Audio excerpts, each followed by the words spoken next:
거인이 에라 만수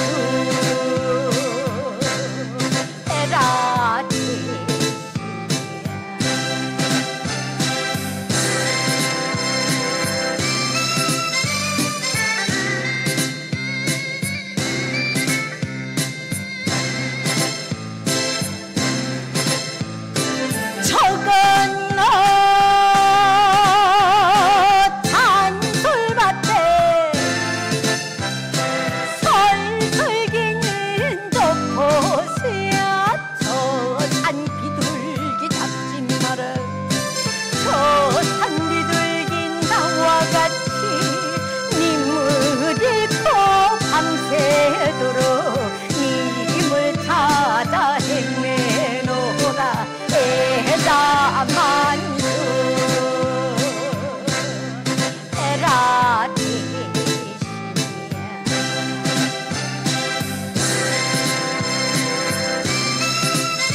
어르신 여러분들 모두 안녕하세요. 어느덧 무더웠던 더위가 한풀 꺾이고 천고마비의 계절인 가을이 성큼 우리 앞에 찾아온 것 같습니다. 막바지 여름을 행복하게 보내는 방법. 오늘 함께 하실 실버 여름 힐링 캠프를 통해 행복한 시간 보내시길 바랍니다. 그럼 본격적으로 실버 여름 힐링 캠프를 시작하기에 앞서 우리의 두 눈과 귀를 즐겁게 해줄 공연을 준비했습니다. 두 개의 공연인데요. 이번 2021년 여름 실버 캠프 전국 실버 장기자랑 본선 진출 작품입니다. 실버분들께서 직접 준비하신 다채로운 공연으로 실버대학에서 댄스와 노래 등 새로운 것에 도전하시면서 갈고 닦은 실력을 보여주신다고 합니다. 그럼 지금부터 함께 시청하시도록 하겠습니다.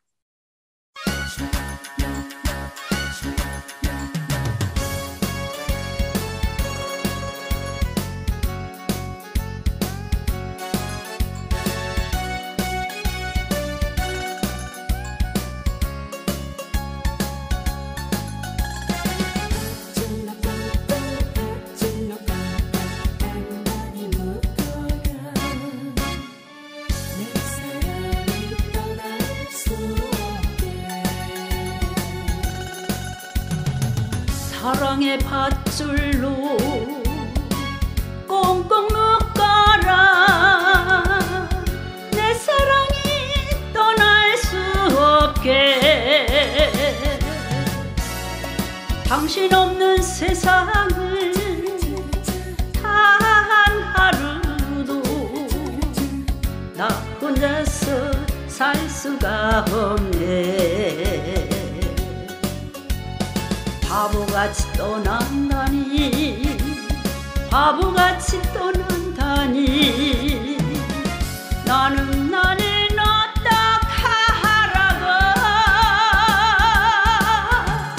밧줄로 꽁꽁, 밧줄로 꽁꽁 단단히 묶어라. 내 사랑이 떠날 수 없게.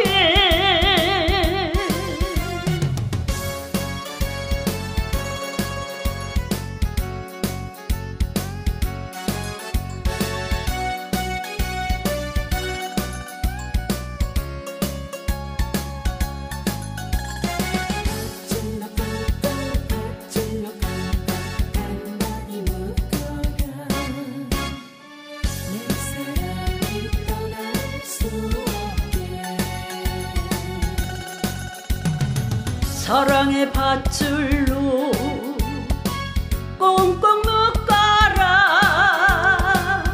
그 사랑이 떠날 수 없게. 당신 없는 세상을 나 혼자서 아무것도 할 수가 없네. 나를 두고 떠난다니, 나를 두고 떠난다니, 정말 정말 믿을 수 없어. 밧줄로 꽁꽁, 밧줄로 꽁꽁 단단히 묶어라. 그 사람이 떠날 수 없게. 밧줄로 꽁꽁, 밧줄로 꽁꽁 단단히 묶어라. 내 사랑이 떠날 수 없게.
대한독립 만세!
나보기가 역겨워 가실 때에는 말없이 보이 보내드린 우리가 나보기가 역겨워 가실 때에는 죽어도 아닌 눈물을 흘린 우리가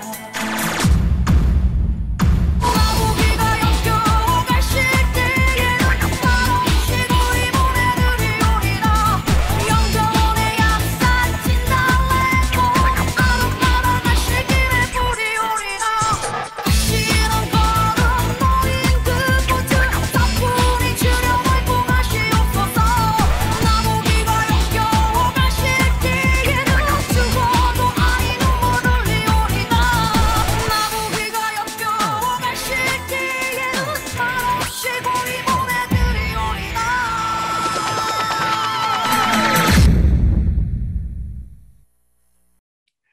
네, 공연 잘 시청하셨나요?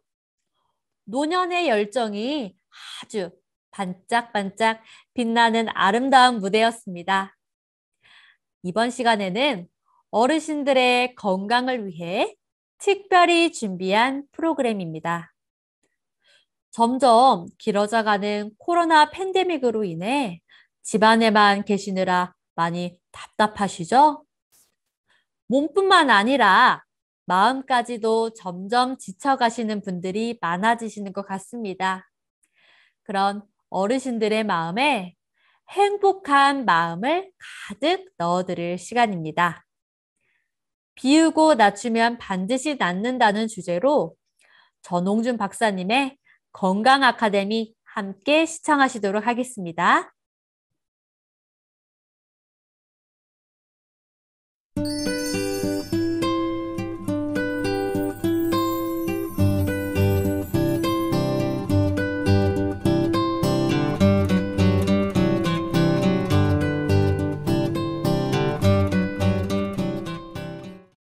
선생님은 외과 전문의셨다고 들었는데 네. 어떻게 이렇게 대체의학에 관심을 갖게 되셨나요? 저는 외과 전문이고요. 원래 1986년에 저희 병원에 말기 간암 환자 한 분이 찾아오셨어요. 죽을 때 입을 수의도 만들어 놓고 이제 묘자리도 다 바는 그런 절망적인 상태인데 저한테 치료를 하러 온 게 아니라 진통제나 하나 맞고 링겔주사나 하나 맞을 요량으로 왔는데 어떤 의사가 봐더라도 치료가 불가능한 거예요.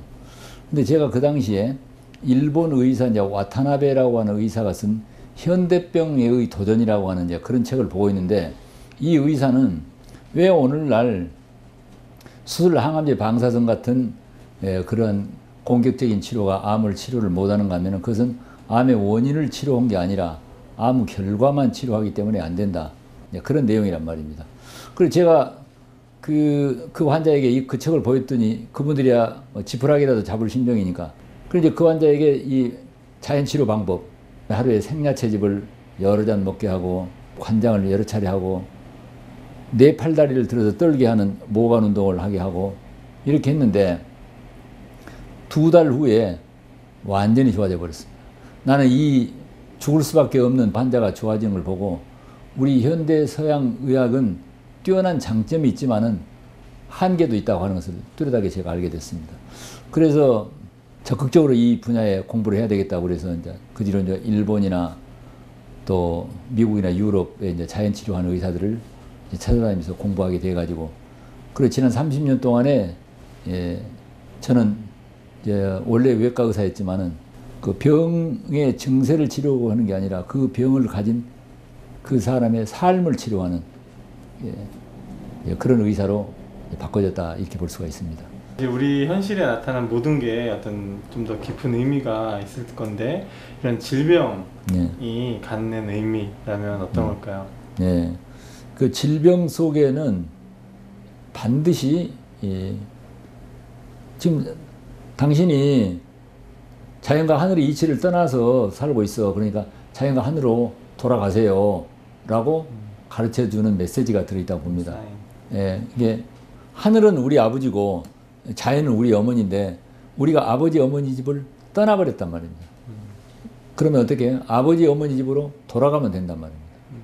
원래 사람은 조물주가 만들 때 채소와 과일과 씨앗을 먹도록 우리 손의 구조라든가 치아 구조라든가 특히 창자의 구조나 효소라든가 이렇게 돼 있는데 요즘은 이제 문제가 되는 게 흰 우유, 흰 밀가루, 흰 설탕, 흰 쌀밥, 튀김용 기름, 고기, 생선, 계란 그것도 화학물질로 오염된 것들을 너무 많이 먹다 보니까 피에 내독소가 쌓이게 되고 그래서 모든 병의 원인은 창자가 오염되고 피가 오염돼서 생긴 거다.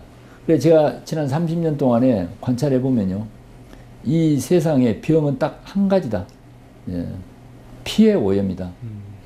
그게 뭐 고혈압이나 당뇨나 또는 심장병이나 뇌졸중이나 암이나 류마티스라든가 피부병이나 병 모습이 어떻게 나타나든지 그 근본 원인은 피의 오염이란 말입니다.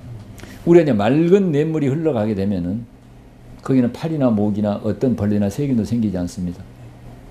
물이 오염돼서 부패하면, 그래 막히면 그 부패한 물이 원인이 돼서 그 결과로서 파리, 모기, 이런 벌레 저런 벌레 세균이 생긴단 말입니다. 피가 오염돼서 흐르지 못하면 거기에서 산소가 부족하게 되고 체온이 떨어지게 되고 오염되고, 그렇게 그 결과로서 고혈압, 당뇨 또는 암이라든가 심장병, 그리고 여러 가지 자가 면역 질환, 온갖 병이 생긴단 말입니다. 그런데 부패한 물에서 파리, 모기가 나올 때 거기다 우리가 파리, 모기약을 뿌릴 수가 있습니다. 그럼 해결됩니까? 그때뿐이란 말입니다. 물이 오염되어 있는 한은 계속 나타나요. 피가 오염돼서 거기서 고혈압, 당뇨, 류마티스, 암 이런 것이 나올 때 약을 쓰거나 수술하면 해결됩니까? 이게 계속 다시 나타난단 말입니다. 어떻게 나느냐? 원인을 해결하면 낫는단 말입니다. 오염돼서 부패한 물을 맑은 물로 정화하면은 파리, 모기가 다시는 서식할 수 없듯이 우리가 오염되고 혼탁한 피를 맑은 피로 만들게 되면은 거기는 다시는 고혈압이나 당뇨라든가 암이 나타나지 않는단 말입니다. 증상이 그냥 다른데 예, 그 원인은 피의 피의 오염입니다. 오염이다. 피를 맑게 하면 우리의 그 생명력이 복원이 되어서 예. 그 자체적으로 이렇게 회복하는 힘이 있다는 그런 말씀. 생즙과 생채식의 중요성을 평소에 많이 강조하시는데 그 이유가 어떤 건가요? 우리가 화식을 할 때 많은 영양소가 파괴돼 버려요. 그리고 생채식 속에는요, 살아있는 영양분이 있을 뿐만 아니라 생명의 에너지가 들어있어요. 이렇게. 네. 그래서 많은 사람들이 고기에다 밥에다가 많이 먹습니다. 그러나 거의 대부분은 우리 창자가 부패해 있기 때문에 거의 다 대개 소화 흡수도 안 되고 다 배설해 버리거나 부패해 버린단 말이에요. 그게 독을 만들어내요. 이게 오늘 이제 많은 환자들이 와가지고 고기를 많이 먹지 않으면 단백질이라든가 우유를 먹지 않으면 칼슘이 부족하지 않나 이런 질문을 하는데, 우리가 채소와 과일과 곡식을 균형 있게 먹으면 전혀 영양가에 문제가 있습니다. 성경 창세기에 보면요, 온 지면에 씨 맺는 채소와 씨 가진 열매 맺는 나무를 너희에게 주느니 너희 식물이 되라. 채소와 과일과 씨앗, 곡식을 먹으라고 했습니다. 이게 나는 최고의 처방전이다. 아침 식사는 꼭 생야채즙과 과일만으로, 배고프면 또 여러 번 먹을 수 있어요. 점심, 저녁에는 식전에 꼭 야채, 생야채 샐러드를, 그리고 밥은 흰쌀밥이 아니라 발화된 현미쌀이나 여러 가지 콩이나 잡곡밥이라든가 이런 걸로 하게 되면 그 자체가 보약입니다. 그리고 뿌리채소, 무나 당근이나 비트나 더덕이나 마나 양파나 이런 뿌리채소는 저는 청국장 가루하고 된장하고 쌈장을 만들어서 그걸 먹도록 합니다. 해초류, 미역이나 다시마 같은 견과류, 이런 음식들이 이 세상에서 제일 좋은 음식입니다.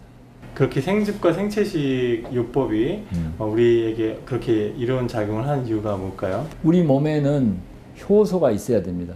효소가 있어야지 소화 흡수되고 그것을 영양 성분으로 바꿔주고 그 영양 성분이 칼로리나 에너지로 바꿔지게 되고, 그리고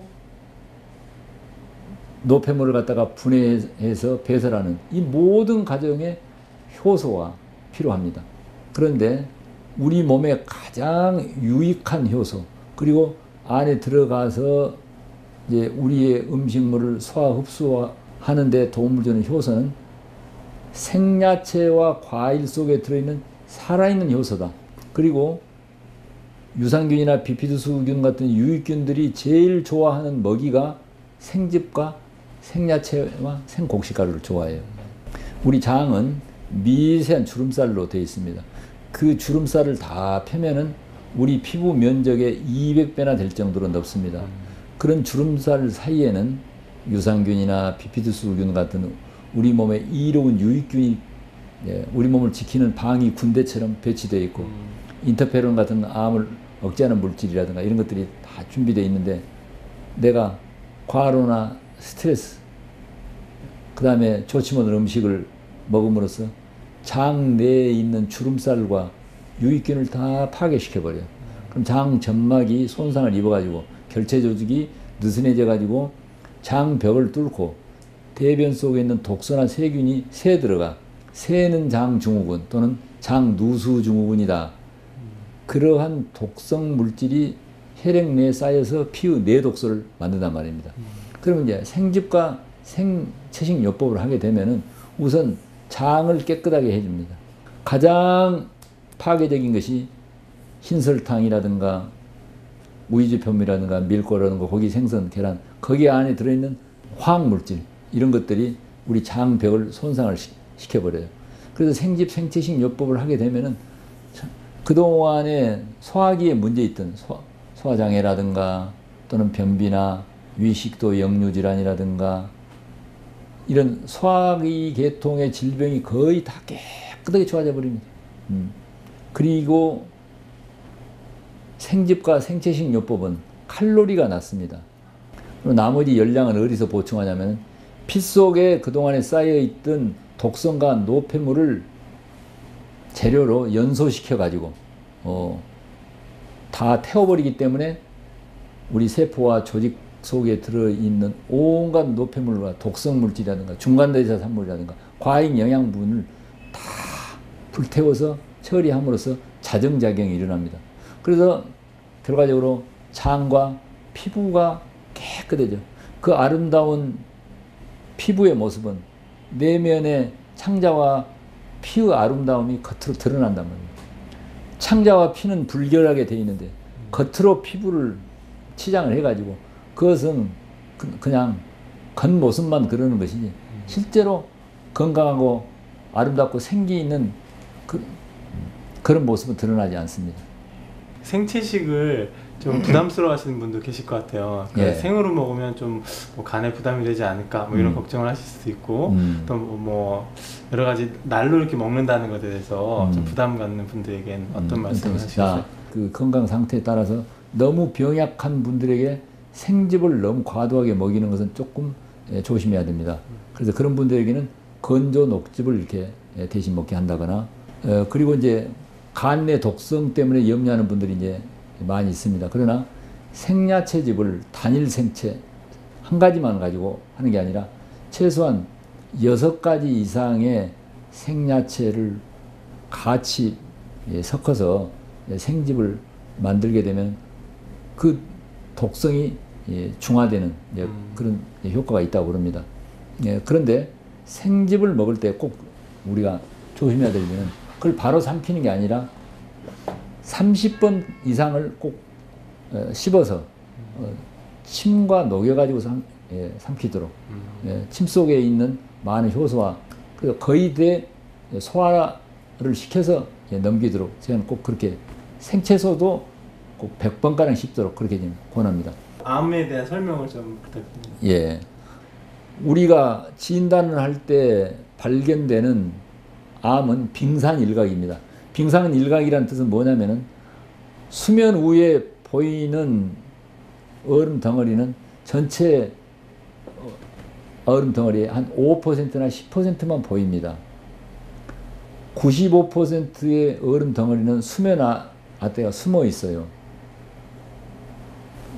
수면으로 떠오르는 얼음 덩어리가 진짜 얼음이 아니라 진짜 얼음은 수면에 감춰져 있는데 수면으로 떠오른 것만 그게 암이라고 생각하고 그것만 수술 항암제 방사선으로 공격하기 때문에 밑에 있던 많은 암이 계속 다시 수면으로 가시권으로 떠오른단 말입니다. 그래서 암은 이미 진단 받을 때 그 부위에 임상병리학적 진단으로 확인되는 그것만이 암이 아니라 전신에 있는 암이다. 이걸 알아야 된단 말이에요. 자, 암은 국소병이 아니라 전신병입니다. 그리고 암은 진단받을 그 무렵에 갑자기 생긴 것이 아니라 오래전부터 쭉 생겼다. 그러니까 먼저 암 환자가 진단을 받을 때 수술 항암제 뭐 이런 거 할 수 있습니다. 나는 그걸 반대하지 않아요. 나는 지금도 여전히 현대 서양 의학의 진단이라든가 그런 수술 항암제 방법이 필요할 때는 꼭 필요하다고 믿습니다. 근데 수술 항암제보다도 더 중요한 것은 암 진단을 받았을 때 먼저 지금 현재 암을 만들어내고 있는 생물학적 메커니즘의 작동을 꺼야 된단 말입니다. 암을 생산하고 있는 시스템의 스위치를 꺼야 돼요. 그게 아까 제가 말한 내 안에 있는 창자와 피의 독을 해독하고 면역을 높이는 예 그렇게 해서 내 속에 즉 물 밑에 숨어 있는 암을 만들어내는 암 생산 시스템의 스위치를 끈 다음에 눈에 보이는 암을 처리할 때에 암 수술한 후에 훨씬 재발이 적어지고 어떤 경우에는 수술 받기 전에 3개월이나 6개월 정도 저희가 하는 해독 면역요법을 함으로써 수술을 해야 된다고 하는 의사에게 다시 가서 진단했더니 암이 다 사라져갖고 수술 받을 필요가 없다. 이런 사람도 많이 있단 말입니다. 암이 왜 생기느냐 하면요. 우리가 무리하게 살아가지고 과로나 스트레스나 또는 잘못된 음식 습관이나 이런 거에 의해서 창자와 피를 오염시키면은 그 오염된 피 속에 산소가 부족하고 체온이 떨어지게 됩니다. 암이 생기게 되는 결정적 원인은 저체온과 산소 부족이에요. 예를 들면 아버지가 자식이 10명인데 집에 살림을 잘 못해. 무책임해가지고. 그래 지금처럼 추운 겨울에 집에 불도 떼고 그리고 먹을 식량이 충분해서 방이 따뜻하고 음식이 많으면은 그 자식들 10명이 그 환경에서 제대로 성장을 할 수 있었는데 아버지가 살림을 잘 못해가지고 집에 불을 안 떼. 아주 냉방에 추워요. 그 다음에 먹을 식량이 없어. 그럼 자식들이 성장을 할 수가 있겠습니까? 성장하기 어려우니까 분열을 해야 돼. 자기의 생존을 위해서 가출을 하겠네. 예, 헤어져야 돼. 그러면은 춥고 배고픈 자식들이 살 길을 찾아가지고 생존하기 위해서 분열을 하면은 그걸 미워하고 혼을 내고 매를 때려야 되겠습니까? 그걸 불쌍하게 여기고 자비심으로 대해야 되겠습니까? 무슨 말씀인지 알겠습니다. 네. 암도 이와 똑같습니다.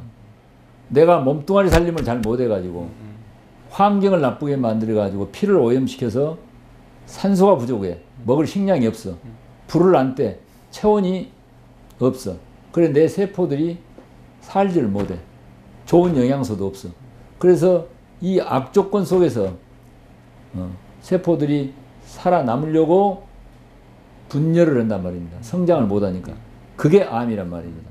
그러면 이 암세포를 두려워하고 미워하고 매를 때려야 되겠습니까? 정말 불쌍하게 여기고 자비심으로 대해야 되겠습니까? 그래서 우리는 암이 병이 아니라 암이야말로 정말 불쌍한 내 자식과 같다. 그래서 정말 자비심을 가지고 두려워하지 말고 사랑해야 된단 말이에요. 암이 분열되지 않도록 피를 정화시키고 충분한 산소, 풍욕을 합니다. 온열요법, 열을 가하는 그런 요법. 그 다음에 가장 피가 좋아하는 것이 생채소와 생과일이나 생곡식 속에 있는 그런 태양 에너지도 들어있는 이것들을 줄 때 세포들이 암세포로 분열하는 걸 스톱할 수 있단 말입니다. 환경이 좋으니까. 근데 이제 환자들을 치료하실 때 그 육체적인 부분뿐만 아니라 의식적인 부분을 굉장히 중요하게 생각하시고 또 강조하시는 걸로 알고 있는데요. 저희 병원에 이제 많은 난치병 환자들이 오는데요. 꼭 묻습니다. 예, 당신은 이 병이 쉽게 낫는다고 믿습니까? 그러면 많은 환자들은 암 환자 같은 분들은 낫기 어렵다고 이렇게 이야기합니다. 그러면은 낫기 어렵다라고 믿는 마음, 즉 암은 낫기 어렵다라고 하는 필름을 돌리고 있으니까 내 육체라고 하는 스크린에서 낫기 어려운 모습을 보여주겠죠. 그래서 저는 꼭 다 나았다 이미. 예. 그걸 다 나았다. 예. 우리 이제 그 기독교인들 같으면은 그 기도하는 방법이 무엇이든지 기도하고 구한 것은 이미 받은 줄을 믿으라. 그럼 너에게 그대로 되리라. 불교 같으면 아멘. 일체가 유심조. 누구 선자병법에 보면요. 싸움에 나가기 전에 이미 마음으로 이겨놓고 가라. 이런 말이 있습니다. 그러듯이 우리가 이제 마음에서 다 나았다고 믿어야 된단 말이에요. 그래서 저는 우리 병원 오는 분들에게 날마다 나는 이미 다 나아서 완전해졌다를 100번 이상 쓰도록 합니다. 예. 환자들이 잘 낫지 않는 이유는요. 방에 앉아가지고 이 병이 언제 나을까, 이제 나을까, 저제 나을까. 병에 마음이 묶여있기 때문에 잘 낫지 않는데 내가 원하는 것들을 행복한 삶을 살고 있는 것을 날마다 이미지로 비디오 보듯이 보도록 하는 것. 그래서 병이 있다는 생각이 나한테 붙을 틈을 두지 않는, 그게 바로 필름을 바꾸는, 우리가 영화관의 스크린에서 지금 비극의 활동 사진을 보고 있다면 저게 보기 싫단 말입니다. 어떻게 해야 됩니까? 스크린을 걸레로 지우면 지워집니까? 필름을, 비극의 필름을 빼고 희극을 보고 싶다면 희극의 필름을 그때 끼워 넣어야 된단 말입니다. 암은 고치기 어렵다라든가 불치병이라고 하는 내 마음의 필름을 빼고 이미 다 나았다, 완전해졌다, 그리고 나는 행복하게 살고 있다고 하는 필름으로 바꿔야 된단 말입니다. 그것이 그렇게 중요합니다. 알겠습니다. 나란 무엇일까요? 예, 예. 그렇게 자, 아주 재밌는 질문인데요. 지금 이제 많은 분들과 대화를, 특히 환자들과 대화를 하는데요. 이 육체가 나입니까? 이렇게 물어보면 거의 대부분 사람들이 이 육체를 나라고 여긴단 말입니다. 그래서 이 육체가 잘못될까봐, 또 병에 걸려서 죽을까봐 벌벌 떤단 말입니다. 자, 우리가 집에서 애완동물을 길러요. 뭐 고양이나 강아지를. 그런데 내가 이제 강아지를 너무 사랑해요.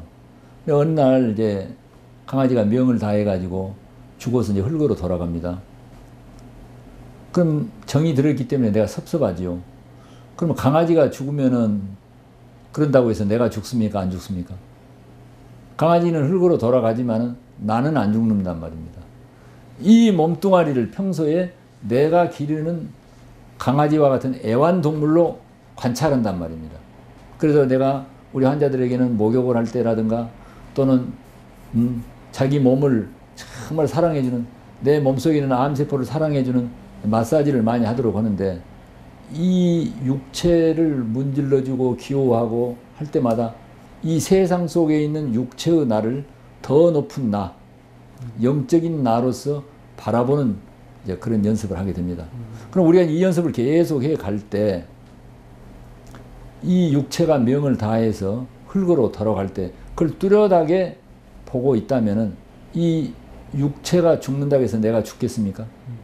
나는 이 80년이나 100년 정도밖에 살 수 없는 이 육체가 나라는 생각을 버리고 나는 영원히 죽지 않는 영적 존재라라고 내가 자각을 하고 떠맡을 때 이 육체가 좀 심하게 이야기하면 오늘 죽으나 내일 죽으나 흙으로 돌아가더라도 나하고는 아무 상관이 없다. 그때 놀라운 치유가 일어나. 이런 영상을 보시는 분들한테 평소에 어떤 건강 관리에 예. 있어서 좀 도움이 되실 만한 부분 좀 말씀 좀 해주세요. 예. 그건 이제 몸의 치유, 마음의 치유, 영성의 치유, 이 세 개의 차원을 다 통합하는 그러한 그 자기 관리가 필요하다고 봅니다. 몸의 치유는 아까 말했습니다. 우리 의식주를 잘해야 되는데, 우리가 먹는 먼저 음식, 우리가 식당에 가서 식사를 하더라도 그 집 주인에게, 식당 주인에게 부탁을 해갖고 거기에 있는 그 집에 있는 생야채를 무엇이든지 무나 당근이라든가 또는 배추이파리나 뭐라도 있는 데를 주세요. 돈을 더 줄 테니까 그렇게 해서라도 일부러라도 꼭 한 접시에 생채소를 먼저 먹고 식사를 하도록 그런 습관. 뭐 집에서 할 때는 뭐 더 쉽겠지만은 생집과 생채소와 생과일을 먹는다. 그리고 될 수 있으면은 흰쌀밥보다는 현미 잡곡밥으로 먹는다. 잠이 중요해요. 우리가 될 수 있으면은 밤에 숙면을 잘 취해야 됩니다. 야생 동물이 왜 병이 없느냐면은 깊은 숙면을 취해요. 밤에 잠을 안 자는 직종의 사람들이요. 압도적으로 암에 많이 걸리는 걸 봤습니다. 밤에 숙면을 취해요. 낮에 꼭 햇볕을 30분이라도 쬐는 방법을. 네. 그 다음에 저는 집에서 할 수 있는 방법으로요. 하루에 꼭 커피 관장을 한 번씩 하도록 권합니다. 네, 요즘은 저희 같으면은 해도하는 특별한 그 커피를 개발해갖고 쓰고 있습니다만 커피 관장을 해보시면 알아요. 저희가 이제 우리 병원 환자들 피검사나 모발 검사 같은 걸 해보면 중금속 오염이 그렇게 많습니다. 수은이나 납이나 알미늄 같은. 몸에 독은 많이 쌓여있고 좋은 영양소는 부족하고 산소가 부족하고 체온이 부족하단 말입니다. 그게 만병의 원인인데, 그래서 저는 저녁에 자기 전에 꼭 더운 물 목욕을, 더운 물 목욕할 때 우리 몸속에는 중금속이나 독성이 많이 나가고 이마에 땀이 살짝 날 정도로 더운 물 목욕을 한 다음에 샤워로 냉온, 냉수로 1분간, 온수로 1분간 그렇게 잠자리에 들어가면 정말 경쾌합니다. 될 수 있으면은 저녁에 일찍 잠자리에 들어서 아침에 산책도 좀 하고 저희 환자들에게 꼭 목표를 물어봅니다. 삶에서 정말 하고 싶은 가장 행복한 일이 뭐냐? 하루나 3일 정도 시간을 주면은 뭘 하면 기쁘겠느냐? 그걸 물어봅니다. 그럼 어떤 분은 뭐 여행을 가는 게 기쁘겠다. 어떤 분은 봉사활동을 하겠다. 여러 가지 이야기가 있는데 그러면 저는 병이 다 나았다고 믿고 바로 그 좋아하는 일을 내일부터 바로 가서 하라. 봉사활동을 하고 재밌는 좋아하는 일을 하도록 그렇게 권합니다. 지금 조건 여기에 묶이지 말고 담대하게 그것을 실행하라. 삶에서 내가 좋아하는 목표를 향해서 도전적으로 나아가라. 그때 병만 좋아지는 게 아니라 자기 삶에 큰 변화와 성공과 행복이 올 수 있다. 네, 아카데미 잘 들으셨나요? 박사님의 말씀을 듣고 어르신 여러분들의 몸과 마음이 건강해지시길 기원하겠습니다.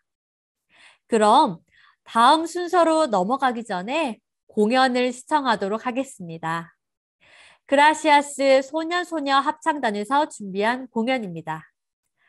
아름다운 선율을 따라 어르신분들의 마음이 따뜻해지길 바라며 함께 공연 시청하도록 하겠습니다.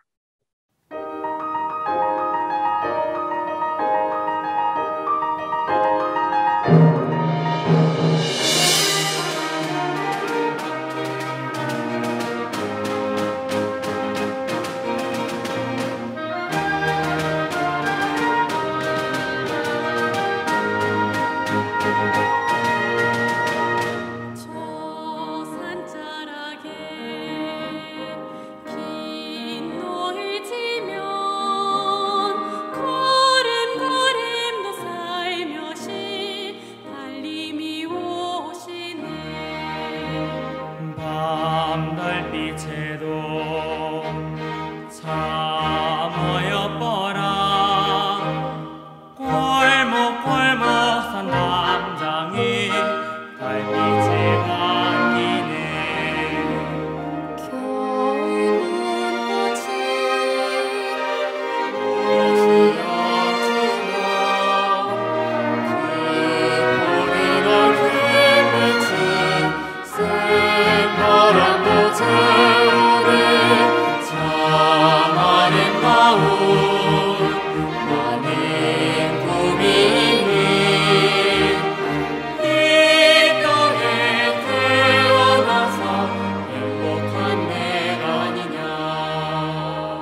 다음 순서는 마음이 아주 따뜻해지는 시간입니다.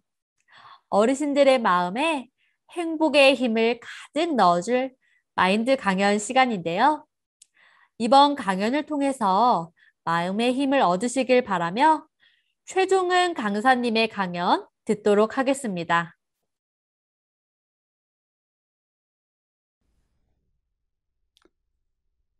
할머니, 할아버지들 안녕하세요. 반갑습니다. 오늘 또 함께 이렇게 마인드 시간에 만날 수 있어서 너무 기쁘고 또 감사합니다. 오늘 제가 이 이야기를 할 거는 발견에 대해서 이야기를 좀 하려고 하는데요.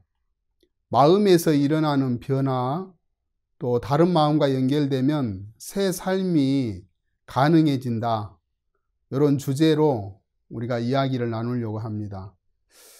혹시 이렇게 만약에 할머니, 할아버지들이 사시는 곳에서 이렇게 불이 꺼지고 암흑이 된 상태라면 어떻겠습니까? 답답하고 또 무섭고 먼저 두려움이 찾아오겠죠. 그래서 이런 암흑 시대 같으면은 못 살겠다. 우리가 이제 외국에 가보거나 또 전기가 잘 안 들어오는 나라 이야기를 들어보면 전기가 나가면 그렇게 암흑 시대에 살면서 갑자기 무섭대요. 특히 아프리카 같은 경우는 피부 색깔이 까매가지고 이렇게 전기불이 나가면 아무도 잘 안 보이고 또 흰 메리어스나 아니면 흰 티를 입으면 위에 하얀 것만 그냥 이렇게 걸어다니고 날아다닌 것처럼 그렇게 느껴진답니다. 그래서 만약에 우리가 살고 있는 이 장소가 이렇게 암흑이 딱 된다면은 너무너무 두렵고 그럴 거라는 거죠. 그러나 이렇게 전기불이 하나만 딱 켜진다면 이런 밝은 세상이 있구나. 그래서 오히려 전기불이 딱 켜지면은 암흑시대에 또 살고 아무것도 안 보이다가 전기 불 때문에 보이게 되는 거지요. 그래서 우리가 어떤 물체를 본다. 의자가 있다. 또 할머니, 할아버지들 사시는 곳에 TV가 있다. 무슨 물체가 있는 것이 그 물체에서 어떤 빛이 나는 게 아니고 빛이 있음으로 물체가 보이는 것처럼 빛이 없으면 아무것도 안 보인다는 겁니다. 그만큼 이 빛을 발견하고 빛의 소중함을 우리가 아는 것처럼 좀 전에 이렇게 암흑시대가 만약에 온다면 얼마나 우리가 두려움에서 옆에서 누가 나에게 엄습해도 모르고 또 어떤 무기를 가지고 내게 다가와도 알 수가 없고 그런 두려움에서 쌓이면서 하루를 살기를 너무 두렵고 어려울 거라는 거죠. 그러나 이렇게 불 하나가 있음으로써 밝고 평안해지고 또 옆에 사물을 볼 수 있고 옆에 사람들을 알 수 있기 때문에 너무너무 밝고 좋은 이 환경과 또 그런 세상을 살 수 있다는 거죠. 할머니, 할아버지들 혹시 이 젊은 두 부부가 있는데 이 두 부부를 한번 생각해 보셨어요? 얼른 봐도 첫 번째 일어서 있는 부부는 두 사람이 서로 의가 안 맞고 또 티격태격한 것처럼 보이고 싸움이 있는 것처럼 보이고 오른쪽에 있는 앉아서 얼굴을 쳐다보면서 웃는 부부는 뭔가 좀 잘 맞고 서로 이해하고 또 삶이 기쁘고 즐겁고 그런 이 모습을 우리가 볼 수 있는 겁니다. 만약에 이제 이 두 부부를 놓고 우리가 생각했을 때 여러 가지 각도로 생각할 수 있는 겁니다. 만약에 우리가 이렇게 우리의 점수 이런 지붕처럼 생긴 이 네모진 칸에 50이라고 적혀 있는데 만약에 할머니, 할아버지들이 어떤 이 숫자로 생각할 때 나는 50점이야. 나는 50의 일을 할 수 있어. 나라는 사람은 50을 놓고 봤을 때 딱 맞아. 이렇게 생각을 했다 해보세요. 남들이 나를 볼 때 50으로 본다면 나는 50이야. 그런데 여기서 할머니, 할아버지들 한번 생각해 보세요. 남들이 나를 볼 때 50으로 보고 있는데 내가 나를 볼 때 그래도 나는 뭐 한 가지 잘해. 그래서 나는 80점으로 보면 좋을 것 같아. 그래서 자기 가치 기준을 80으로 높여놓는다면 80의 대우를 해주면 너무 고맙고 감사한데 50의 대우를 해주면 짜증이 나고 또 불편하고 섭섭하고 그럴 거라는 거예요. 근데 만약에 다른 사람이 나를 볼 때 50인데 내가 나를 볼 때 50으로 놓지 않고 아니야, 그래도 나는 다른 사람보다 이런 부분에 좀 부족해. 나는 다른 사람보다 이런 부분에 좀 연약해. 나는 다른 사람보다 이런 부분에는 좀 모자라. 그러면서 자기 가치 기준을 30으로 놓는다면 다른 사람이 나를 50으로 대우해 줄 때는 늘 고맙고 감사하고 기쁘고 그럴 거라는 거죠. 무슨 말씀을 드리고 싶냐면요. 위에 글씨처럼 할머니 할아버지들 자신에게 점수를 얼마나 주고 싶습니까? 후하게 점수를 많이 주고 싶습니까? 아니면 최대한 자기 점수를 낮춰서 주고 싶습니까? 만약에 다른 사람이 나를 볼 때 내가 나보다 점수를 후하게 준다면, 내가 모자란 점수를 받는다면 섭섭함이 늘 있을 거고, 내가 남들이 나를 보는 점수보다도 낮추어서 늘 생활한다면 감사가 되고 고마운 하루하루 삶을 살 수 있을 거라는 거죠. 자, 여기서 이제 우리가 두 부부를 봤을 때 왼쪽에 있는 두 부부를 보면 자기 점수를 후하게 주기 때문에 나는 그래도 당신보다 나아. 아니야, 내가 당신보다 나아. 그런 마음이 있으니까 늘 부부간에도 토라져 있고 또 부부간에 섭섭해하고 원망하고 또 아쉽고 원망과 불평이 많고 그럴 거라는 거예요. 근데 오른쪽의 부부는 재밌고 기쁘고 삶이 즐겁고 그런다는 겁니다. 왜냐하면 자기 자신을 나는 남편보다 좀 못해. 나는 아니야. 나는 저 아내보다 좀 못해. 그래서 야, 저 아내가 나보다 못하는데 아니면 남편이 나보다 못하는데 그래서 자기를 높여서 사는 것보다는 아니야.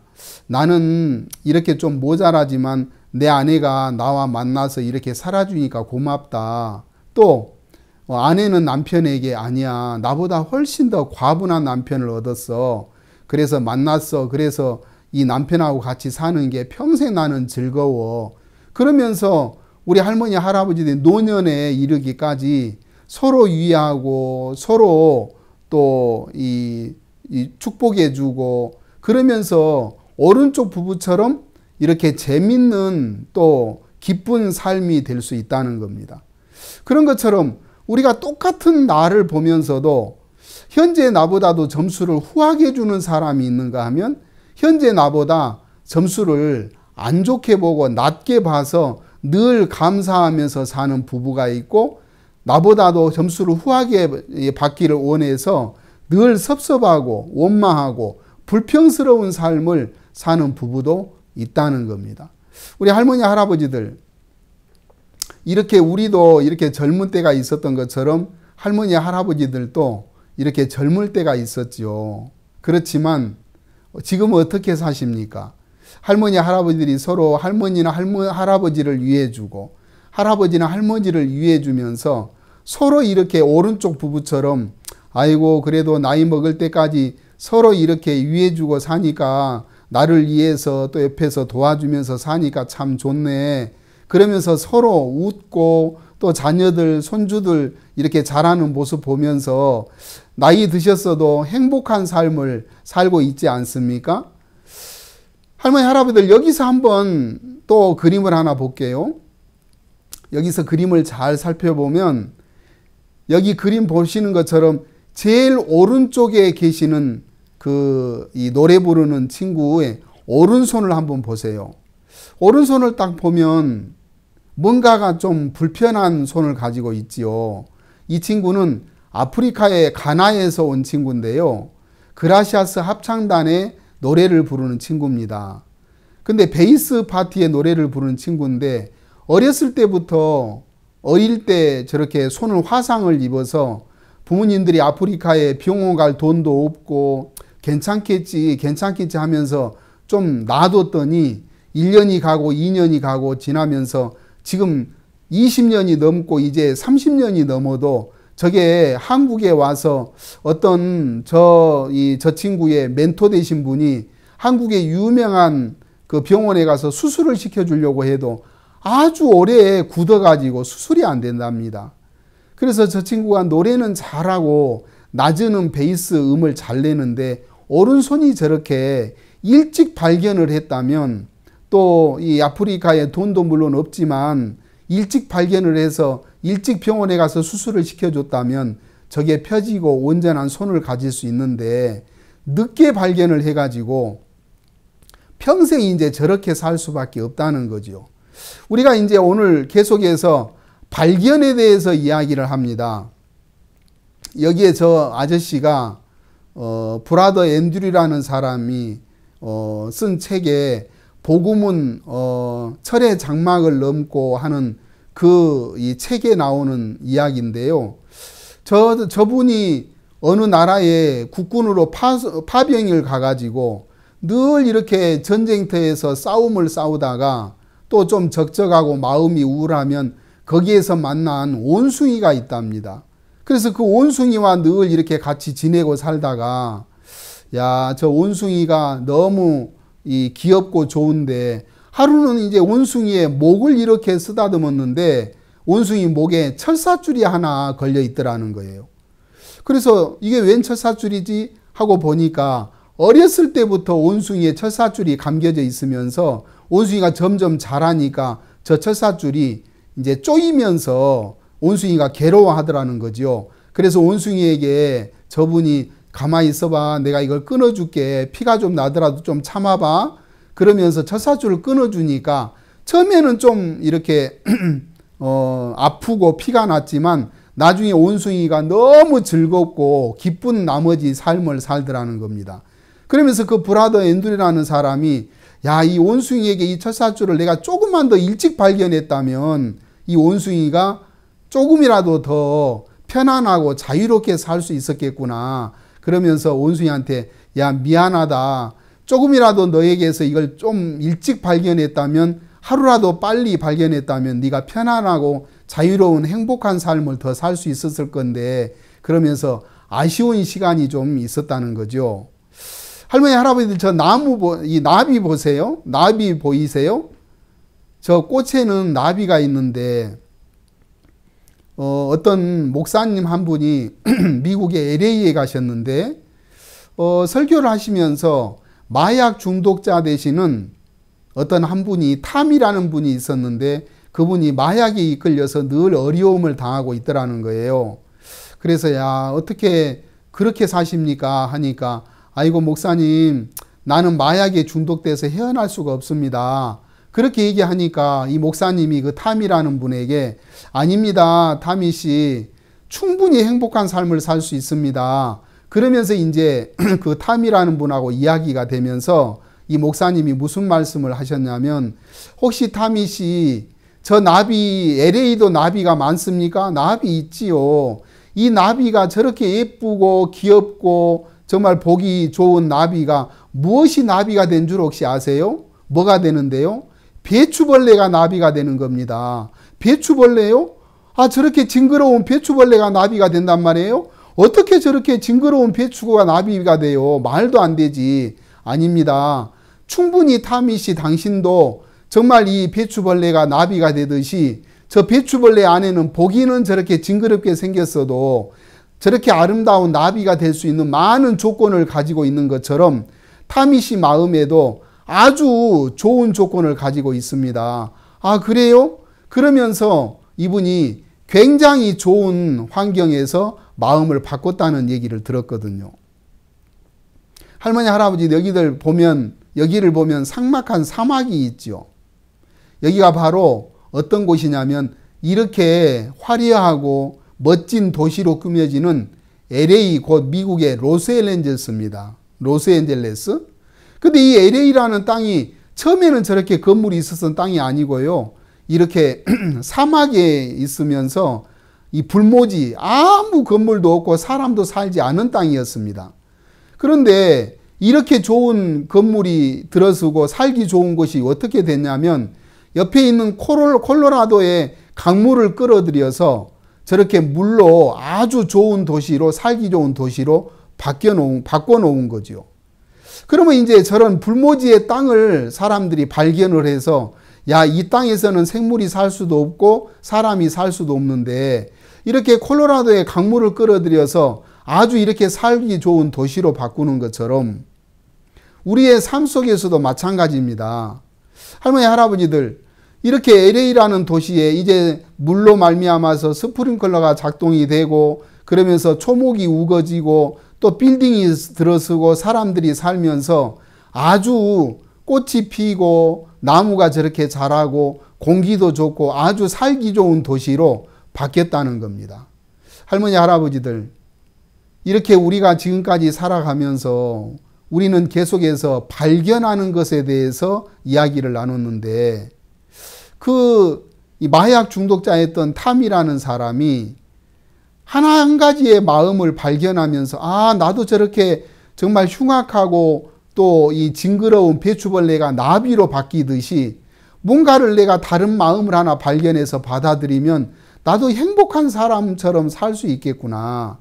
LA가 저렇게 불모지였던 LA가 콜로라도의 강물을 끌어들이면서 또 이렇게 살기 좋은 도시로 바뀌었던 것처럼 우리의 모든 삶 속에서 마찬가지고 또 이 원숭이의 목에 철사줄이 감겨져 있었지만 그 철사줄을 일찍 발견하면서 그 브라더 앤드류라는 사람이 철사줄을 딱 끊어주니까 원숭이가 너무 편안하고 행복하고 자유로운 삶을 사는 것처럼 할머니, 할아버지들, 노년이라고 이렇게 걱정하지 마시고 지금까지 할머니, 할아버지들의 마음에 없는 외부의 새로운 마음을 받아들인다면 행복하고 또 멋지고 즐거운 남은 여생을 살 수 있지 않겠나 그런 마음이 들고 또 그 탐이라는 사람이 LA에서 어떤 목사님의 귀한 마인드를 받아들이면서 마약에서 끝이 나고 마약을 버리고 새로운 삶을 행복하게 살았던 것처럼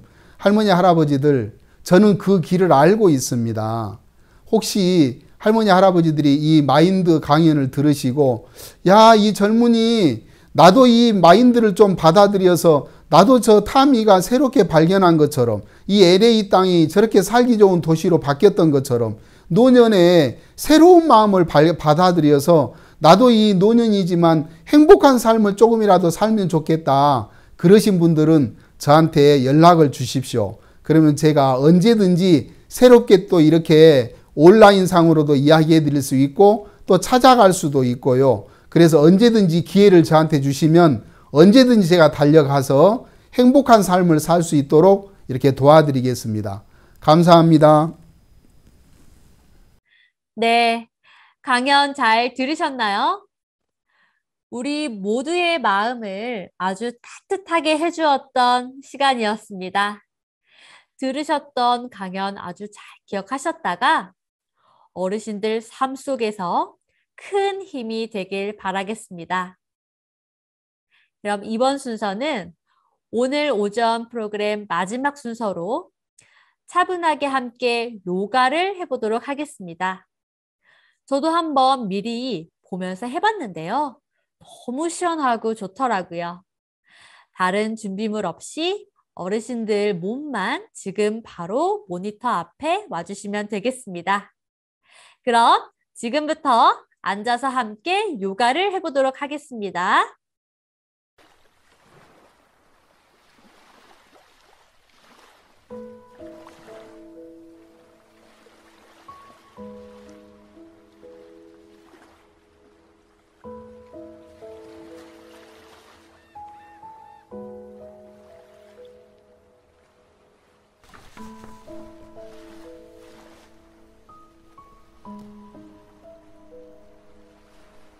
반갑습니다. 실버캠프 요가 아카데미 시간입니다. 오늘은 시원한 바닷가에 한번 나와봤습니다. 엉덩이 들썩들썩 하셔서 엉덩이 살 뒤로 빼주시고 손은 자연스럽게 무릎 위에 올려놓습니다. 숨쉬기 몇 번 하고 시작하도록 하겠습니다. 눈 감으시고 오로지 숨 쉬는 데만 집중하셔서 크게 숨 들이마시고 내쉬고 코로 안 되시면 입으로 후 하고 숨을 내쉬면 되겠습니다.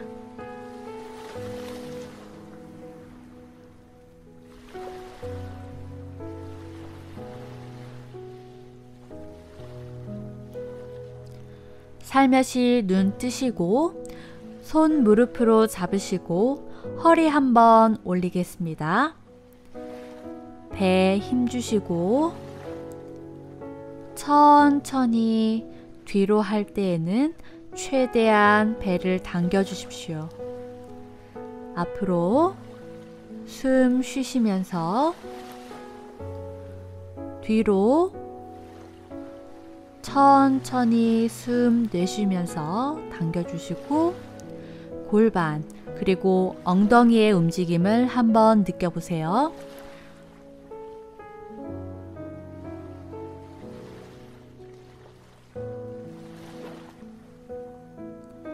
이번에는 반대로 해보도록 하겠습니다. 마찬가지 뒤로 당기시고 숨 쉬시고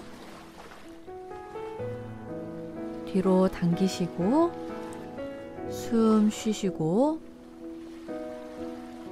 마지막으로 다시 한번 해보도록 하겠습니다.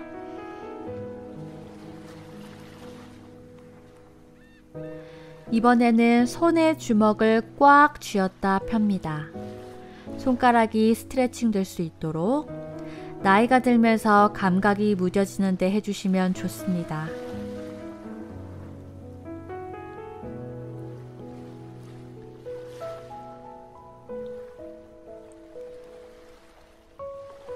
손 한번 틀어주시고 손목도 틀어주시기 바랍니다.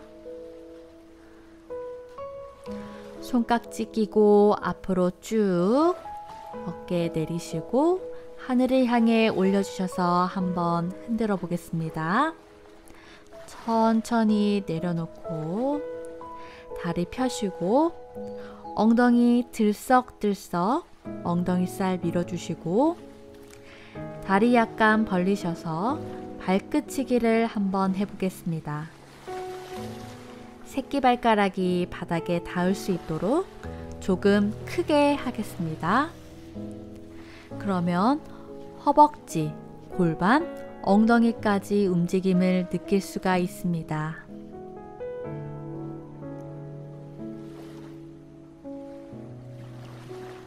한 다리 무릎 위로 가져오시고 발가락 하나하나 잡으시고 앞으로 한번, 뒤로 한번, 앞으로 한번, 뒤로 잡아서 멈추겠습니다.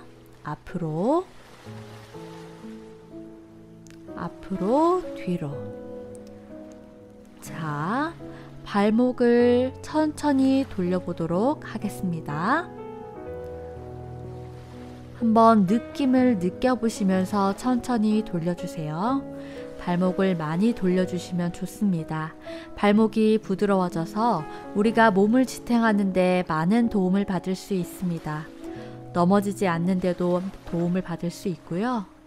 반대로 해보도록 하겠습니다.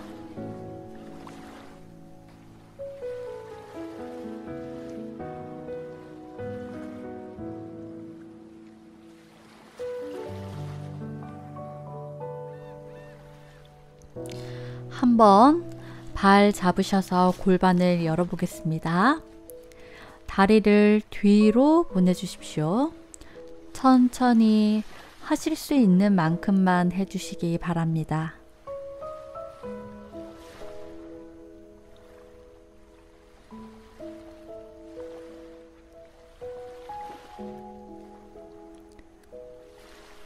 이번에는 가슴으로 발을 안아서 가지고 오십시오.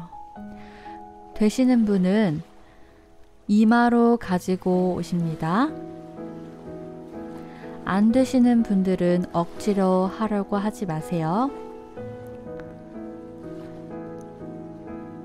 바닥에 발 놓으시고 발 잡고 앞으로 쭉 뻗어 보겠습니다. 무릎 뒤, 오금이 펴질 수 있도록 스트레칭 합니다. 발이 안 되시면 종아리 또는 발목을 잡아도 됩니다. 그래서 가지고 오실 수 있는 만큼 이마 가까이에 가지고 옵니다. 한 손 바닥 잡으시고 옆으로 한 다리 벌려 보겠습니다. 몸은 정면으로 다리만 벌립니다. 앞으로 가지고 오셔서 옆으로 넘기면서 골반을 닫겠습니다. 정면으로 가지고 오셔서 내려놓고 다리 흔들어 봅니다. 반대 다리 가지고 오셔서 발가락 하나하나 잡으시고 앞으로, 뒤로, 앞으로, 뒤로, 앞으로.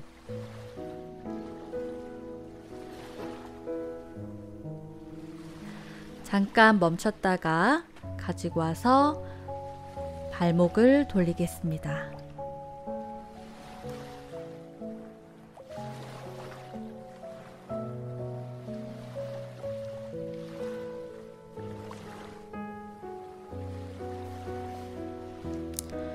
반대로 돌립니다.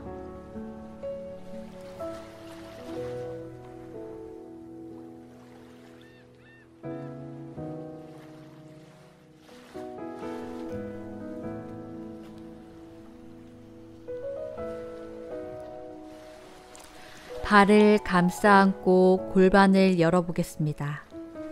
다리를 뒤쪽으로 보내주세요.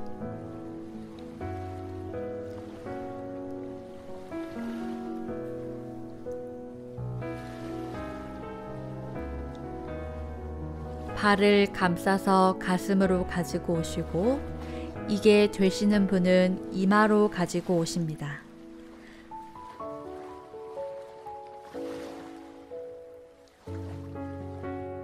발 살짝 내려놓고 발 다시 잡으시고 앞으로 들어 올립니다. 마찬가지 무릎 뒤쪽 오금이 펴질 수 있도록 하시면서 이마 가까이로 가지고 옵니다. 안 되시는 분은 가지고 오실 수 있을 만큼 가지고 오시면 됩니다.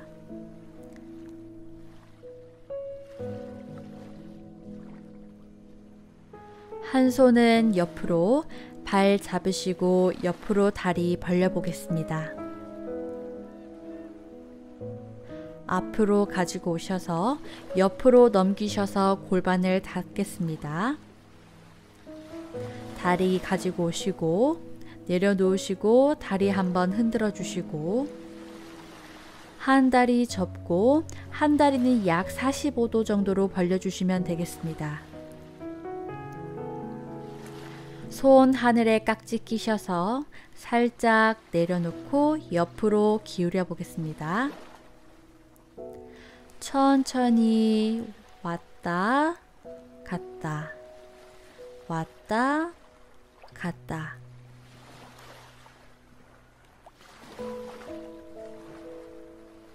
잠깐 멈춥니다.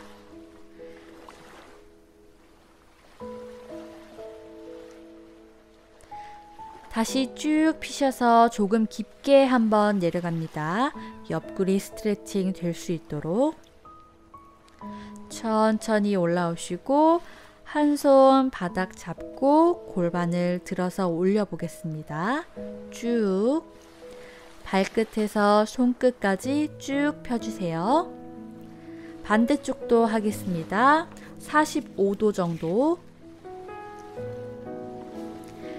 깍지 끼셔서 하늘을 향해 쭉 폈다가 살짝 내리시고 기울이시면 되겠습니다. 왔다 갔다 왔다 갔다.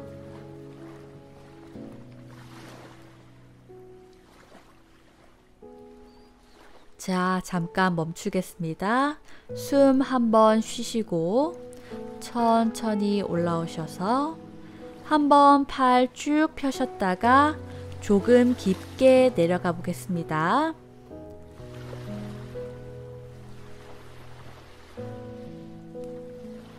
골반을 들어 올리겠습니다. 한 손 바닥 짚고 한 손은 하늘을 향해 쭉 옆으로, 발끝에서 손끝 쭉 펴주시고 천천히 내려놓고, 한 다리 벌리시고 더 벌릴 수 있는 분들은 더 벌리셔도 되겠습니다. 자, 옆으로 기울어 보겠습니다. 꺾지 마시고 옆구리가 스트레칭이 될 수 있도록 합니다. 이것도 할 수 있는 만큼 천천히 내려가겠습니다.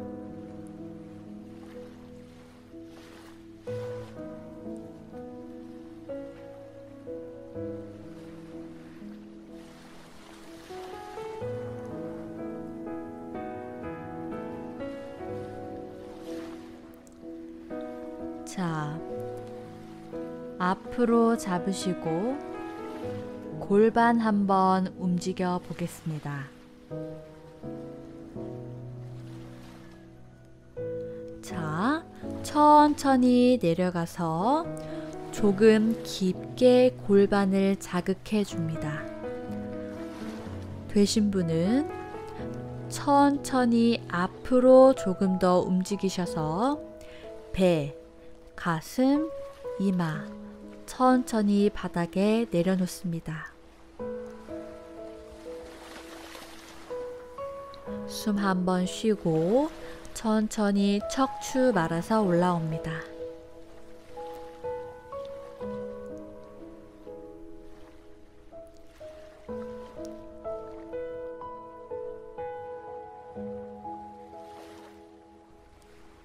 다리 흔들어서 모아주시고 골반 옆 두드려 주십시오.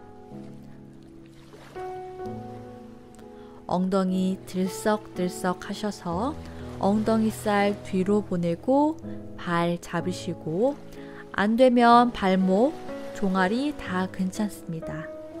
척추를 늘려 보겠습니다. 허리가 굽지 않도록 허리 펴시고 쭉 척추 펴주십시오. 이번에는 발 잡으시고 천천히 배꼽, 가슴, 이마순으로 천천히 내려갑니다. 바닥 짚으면서 천천히 척추 하나씩 펴면서 올라옵니다. 자, 여기까지 하겠습니다. 모두 수고 많으셨습니다.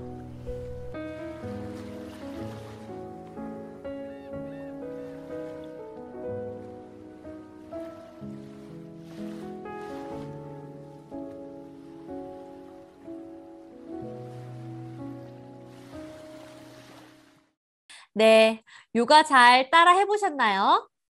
어떠신가요? 네, 아주 시원하시죠? 요가까지 함께 해주셔서 너무나 감사드립니다. 오늘 오전 프로그램은 여기까지입니다. 오후에는 판소리 아카데미와 신나는 노래교실 등 다양한 프로그램이 준비되어 있으니 함께 해주시길 바랍니다.